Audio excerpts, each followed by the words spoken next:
Okay, so very early in the fight, within 45 seconds, Kalic is able to clip Buatsi with a right hand. Why? Well, Buatsi's feet firmly planted to the canvas, too flat-footed, too casual from Buatsi. His heels are parallel, which means he's not in the most balanced and best optimal balanced position. But also the fact that his back heel isn't lifted means he's not able to shift in and out of range. Whereas Kalic is able to push off his back foot, cover the range, and land that right hand very, very early on. Okay, so just looking at Buatsi's defensive mechanism. So he uses the backhand, the right hand, to parry, and you can see, look, he's over anticipating because he's already been troubled by the jab.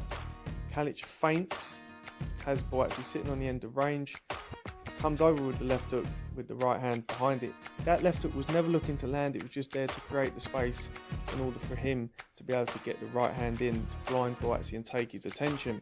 Buatsi sits at the end of range again, as you see here. This is round 2. He uses very little foot movement because he's never in a position to move in and out or side to side. He uses largely a defense of arm catching on the arm or parrying. And because he's parrying and he's not sure now, he's actually having the issues and starts to just put his arms out in the hope that Kalic will miss him. But against the better fighters, that's not going to happen.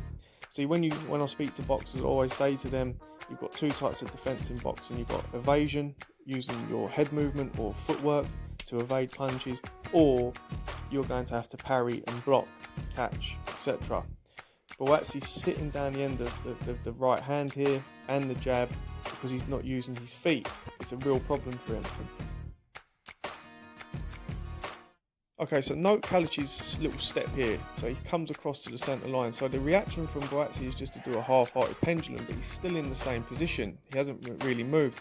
He's now going to parry with that right glove, but his head doesn't move.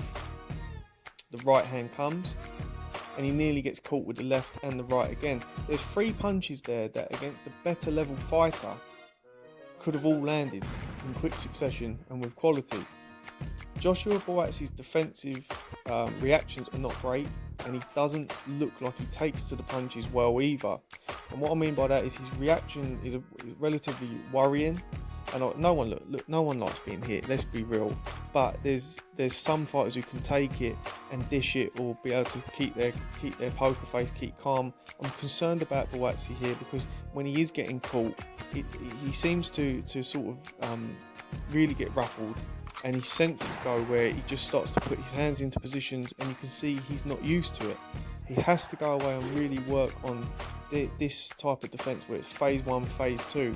And dealing and not just defending the odd punch, but defending 2s and 3s, and being able to slip and roll and shift back and use his feet to defend as well as his head movement and his gloves.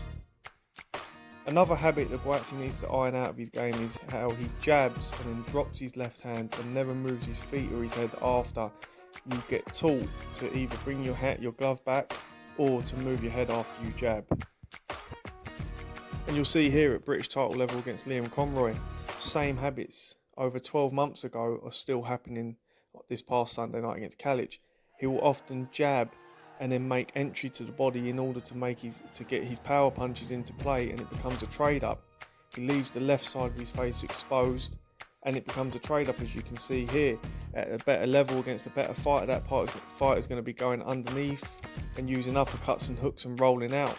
You know, you can't be risking yourself. He has to maintain distance and be able to get the opponent into a defensive posture and control the range without putting himself at risk. Otherwise, he's going to have a short career at world title level, because top fighters, they're not going to allow him to push him back. And for every action, there's a reaction. He has to be aware of that. And look, let me just address this. I'm not picking on him. It's just constructive criticism. There's a lot to like about Buatsi. There's a lot to like. He's an exciting fighter. He landed some fantastic punches of his own. And in all fairness, he come through that adversity against a bigger man, an undefeated fighter that actually came to fight and to win. There's been many that have gone before him that have folded in lesser fights. But he won. He got the job done in the second half of the fight. He found enough power to punch hard enough. He didn't lose his steam like Kalic did. He had the fitness to push again. When Kalic went southpaw, that's when he stepped on him and seized that moment of vulnerability and took him out. You've got to give him tremendous credit. He showed the minerals. For the first time in his career, he faced adversity, amateur or pro, and he got through it. But it's now about going away and working on the things that can take you to the top level, to beat the Petrovievs, to beat the Bivols. And it's about punching and moving your head, not admiring your punches. If you're in a dangerous position, don't just throw your hands around and hope that they're going to miss you, but like Andre Ward would, be able to step up on them, smother them and put them in the clinch, and then to be able to control them and push them back to the rope so you've got them in a position where you want them. To vary his jab so that he can do more and be more versatile, and to control the range so that he doesn't put himself into positions where he steps in a straight line and is then having a trade up against the opponent whose back's on the ropes and who's dangerous. It's those moments, and stepping and constantly adjusting his position so that the fighter can't have that range and taking it away from the fighter. It's those little things he needs to go away and work on. But for me, there's a lot to be happy with and there's a lot to work on. But I want to know your thoughts, guys. Leave your comments in the comment section, like and subscribe, and I'll see you soon. Thanks for watching.